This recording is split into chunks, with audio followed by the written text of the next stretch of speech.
Hey, what is up and what is going on? Hope you've been having a productive start to the week. Welcome to the Creative Time Shepherd Show. It's the 5-minute show helping you get from shy creative to confident creative. And I gotta be real.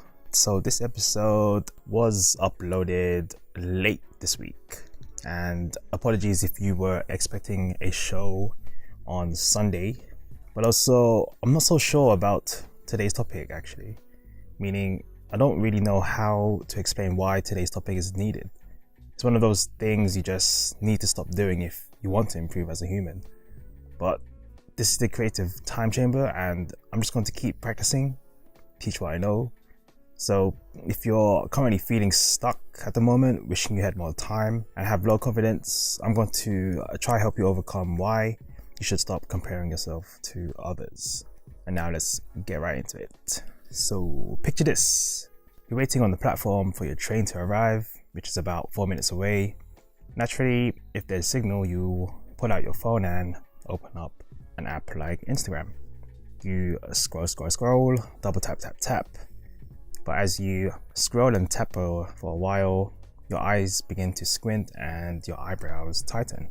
Instead of being inspired by the beautiful, well-crafted posts that you double tapped, you slowly wish you created that design, you wrote that post, or you said that story.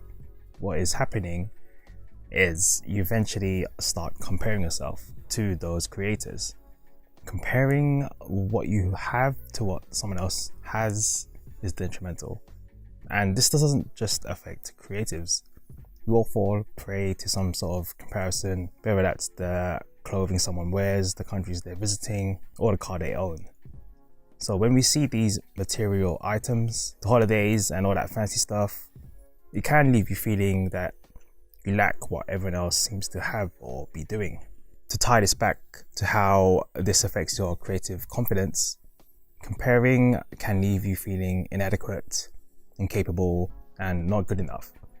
You might look at someone else's post and feelings of self-doubt rise and stops you from trying to practice and do that thing again.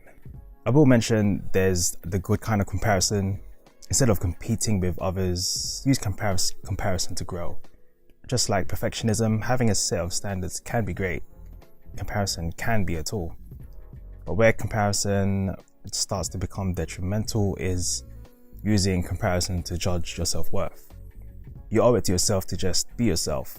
And it's definitely hard, and it will take repeated practice and being aware of when you are knocking yourself down.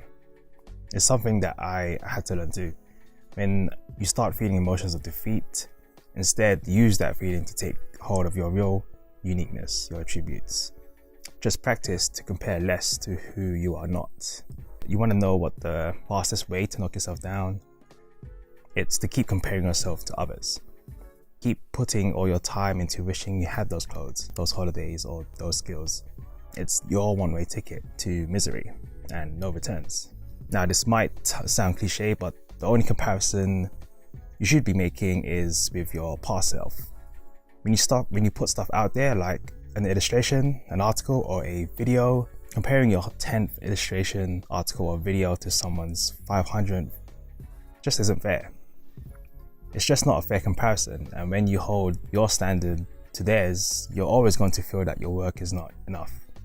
And ultimately, your self-confidence lowers. Someone else's achievements have nothing to do with you.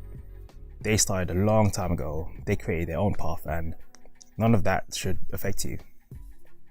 So here's 3 things you can take away today to stop feeling like you're not good enough, and importantly, to stop comparing yourself to others. 1 is spend less time consuming, more time doing. It's common to look towards social media, websites, and galleries for inspiration, but devote a large portion of time towards your studies, your craft, and your confidence. 2 is look at other people's work from a perspective of a learner. Compare to find inspiration and knowledge. Ask yourself, what is this person doing right now? What can I learn from this? What can I steal to add towards your own growth? Lastly, remember, people don't show you the bad, the crappy times they have on social media. lives are curated online and is unlikely to be a true reflection of their life. And with that said, that is the end of this week's episode of the Creative Time Chamber. So if those last few points was useful, tweet at me at the CT Chamber, because I'd love to hear what you are taking away and what can be improved to make this show even better. I'm likely to revisit this topic because I'm not so sure I did this topic justice. But for now, that is it. This is the Creative Time Chamber, where you enter shy and you leave a more confident creative. Alright, take it easy.